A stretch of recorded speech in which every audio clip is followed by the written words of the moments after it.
Các bạn thân mến, hôm nay chúng ta sẽ thảo luận về những kỹ thuật testing. Rồi tùy vào từng project, các bạn sẽ quyết định là mình sẽ ứng dụng kỹ thuật nào. Về cơ bản thì chúng ta sẽ có 3 kỹ thuật. Kỹ thuật thứ nhất đó chính là black box. Thì như chúng ta thấy khi chúng ta thực hiện cái việc test thì đầu vào mình có gì ạ? Mình có test case, có data và có môi trường. Và đầu ra đó chính là kết quả của từng bước mình đã thực thi. Thì cái hộp đen ở giữa đầu vào và đầu ra có nghĩa là mình trong hệ thống mình không biết được developer họ đã code như thế nào và cái cấu trúc bên trong như thế nào, và mình chỉ đứng ở người dùng cuối để mình thao tác thực thi trên cái ứng dụng sản phẩm của mình. Kỹ thuật thứ hai đó chính là kỹ thuật white box, thì nó ngược lại với lại black box. Thì trong white box mình sẽ không có giao diện để mình test và mình phải đi vào code của người developer. Mình sẽ gọi từng function developer họ đã viết và mình phải hiểu được từng dòng code thực thi như thế nào để mình biết cách mình gọi và mình truyền data để mình test. Kỹ thuật thứ ba đó chính là experience based test technique. Thì đối với kỹ thuật này yêu cầu người tester phải có kinh nghiệm và có thể kết hợp giữa white box và black box. Tiếp theo mình sẽ đi chi tiết từng kỹ thuật test. Đối với black box thì mình sẽ có 5 kỹ thuật test bên trong. Đầu tiên, equivalence partitioning. Đối với kỹ thuật này thì mình sẽ phân chia data của mình test theo từng giải và từng giá trị. Ví dụ, có một trường chỉ cho phép user nhập 10 ký tự số thì mình phải test, mình sẽ phân chia, mình sẽ lấy một cái giải data. Ví dụ mình sẽ test nếu user nhập hơn 10 ký tự thì sao, nhập 10 ký tự thì sao và nhỏ hơn 10 ký tự thì sao. Thì đối với trường hợp nếu mà nhập hơn 10 hoặc là nhỏ hơn 10 thì hệ thống nó sẽ hiển thị một cái lỗi là user đã nhập sai. Và kỹ thuật tiếp theo đó chính là Boundary Value Analysis. Thì đối với kỹ thuật này nó là phần mở rộng của Equivalence Partitioning. Tại vì khi mà mình cho phép user nhập 10 cái tự nhưng mình không biết rằng là lớn hơn 10 thì mình sẽ lấy giá trị nào và nhỏ hơn 10 thì mình sẽ lấy giá trị nào, thì khi đó mình sẽ lấy cái giá trị cận nhỏ hơn hoặc lớn hơn của giá trị cho phép. Ví dụ mình sẽ lấy 9, 10, 11, 3 test case để mình test cho một cái giải data như thế này, chứ mình không có test nhập từng số từ số 0 đến số 12, số 13 thì rất là mất nhiều thời gian.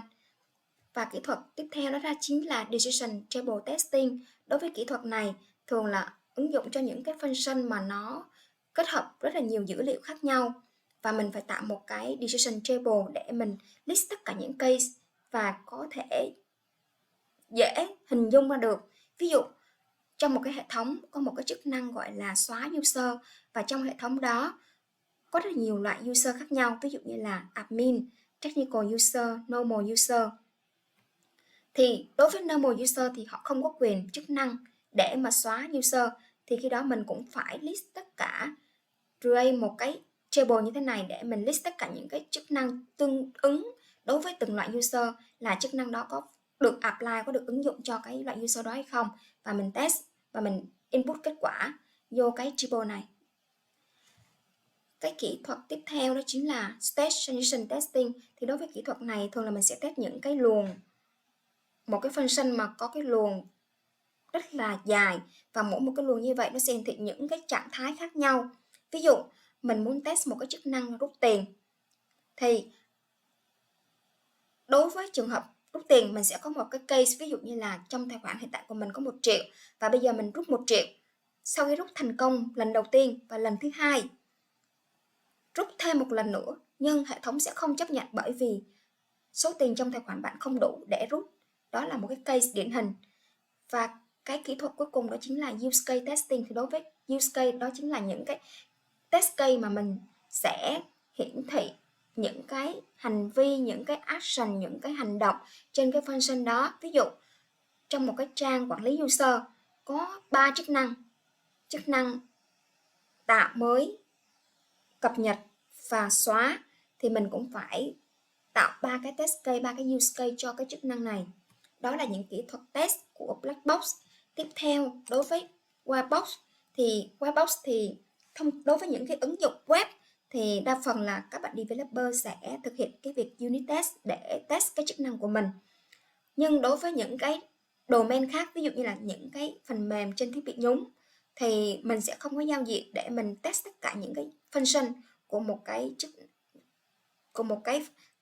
code đó. Thì Đối với những cái thiết bị nhúng thì sẽ có một đội tester, họ chuyên thực hiện cái việc unit test để họ đảm bảo được rằng là cái chức năng đó nó làm việc đúng tất cả các trường hợp.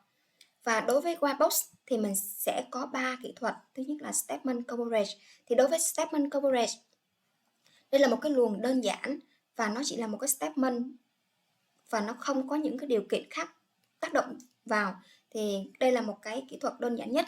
Và kỹ thuật thứ hai là decision coverage hay còn gọi là branch coverage. Thì đối với kỹ thuật này mình sẽ test một cái function với nhiều điều kiện khác nhau.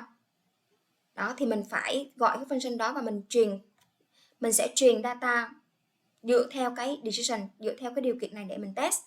Và cái kỹ thuật thứ ba đó chính là path coverage. Thì đối với path coverage thì nó cũng giống như là state transition của black box. Thì ví dụ một cái function từ A tới B và để đến được A tới B nó có rất là nhiều đường khác nhau, thì mình cũng phải làm sao để mình gọi cái function đó, mình test, mình truyền data để đảm bảo được cái test của mình nó thông qua tất cả các đường để đảm bảo được là cái function này nó work. Và kỹ thuật test cuối cùng đó chính là experience based. Thì đối với kỹ thuật này thì thông thường là yêu cầu người tester phải có kinh nghiệm. Tại vì người tester có kinh nghiệm, họ đã test qua rất là nhiều dự án và họ biết rằng là đối với function đó cái khả năng xảy ra lỗi nhiều hay ít, hoặc là cái lỗi như thế nào họ có thể dự đoán được, thì mình gọi là error guessing. Và đối với một số cái dự án phức tạp nhưng lại không có requirement, không có test case và yêu cầu người tester là phải nhảy vô test, thì khi đó mình sẽ ứng dụng cái loại testing đó chính là exploratory testing. Thì đối với kỹ thuật này thì người tester càng có nhiều kinh nghiệm thì họ sẽ tìm ra nhiều lỗi có thể. Và để test được những cái dự án này thì mình phải có checklist. Tại vì mình không có document và mình không có tài liệu để mình test, thì mình phải có một cái checklist để mình list tất cả những cái function mình đã test, cũng như là mình report cho người test manager. Thì đó là những cái kỹ thuật test. Và trong ISTQB cũng có một số câu hỏi liên quan tới kỹ thuật test và các bạn có thể ghi nhớ. Và đó là những kỹ thuật test mà mình muốn chia sẻ cho các bạn và hy vọng rằng các bạn sẽ có thể hiểu. Và xin chào và hẹn gặp lại.